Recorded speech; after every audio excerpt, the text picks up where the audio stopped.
நம்மில் பலர் முதலீடு செய்வதில் ஆர்வம் கொள்கிறோம். ஆனால் எந்த வகை மியூச்சுவல் ஃபண்ட்ல முதலீடு செய்ய வேண்டும் என்ற கேள்வி வரும்போதுதான் குழப்பம் துவங்குகிறது.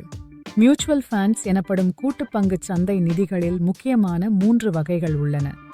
லார்ஜ் கேப் பெரும் நிறுவனங்கள், மிட் கேப் மத்திய அளவிலான நிறுவனங்கள், ஸ்மால் கேப் சிறு நிறுவனங்கள்.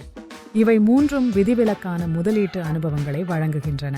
லார்ஜ் கேப் மியூச்சுவல் ஃபண்ட்ஸ் நம்பிக்கைக்குரிய நிதிகள். இவை இந்தியாவின் முதல் 100 பெரிய நிறுவனங்களில் முதலீடு செய்கின்றன. உதாரணமாக Reliance industries, Infosys, HDFC bank.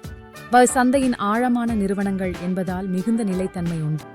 குறைந்த உயர்வும் குறைந்த ஆபத்தும் கொண்டது. புதிய முதலீட்டாளர்களுக்கு ஏற்றது. வளர்ச்சியின் வேகம் மெதுவாக இருக்கலாம். தாராள லாபம் எதிர்பார்ப்பவர்களுக்கு ஏற்றது அல்ல பாதுகாப்பான முதலீட்டை விரும்பும் குடும்பங்களுக்கு ஏற்றது. மிட் கேப் மியூச்சுவல் ஃபண்ட்ஸ் இவை 101 முதல் 250 இடங்களுக்குள் உள்ள நிறுவனங்களில் முதலீடு செய்கின்றன. இவை வளர்ச்சியின் பாதையில் இருக்கும் நிறுவனங்கள் ஆகும்.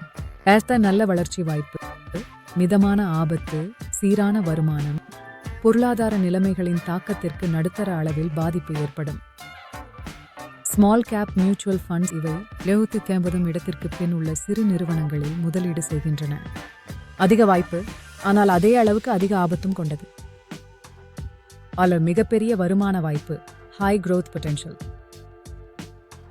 விலை குறைவாக இருக்கும்போது முதலீடு செய்தால் 7-10 ஆண்டுகளில் பெரும் லாபம் கிட்டும். சந்தையின் ஏற்ற இறக்கங்களை சந்திக்கும். சில நிறுவனங்கள் தோல்வியடையலாம். டிப்ஸ்: முதலீட்டை SIP மூலமாக செய்தால் சிறந்தது. Large plus mid plus small cap கலந்து கொண்ட திட்டம் உங்கள் ரிஸ்க் லெவலை சமநிலைப்படுத்தும்.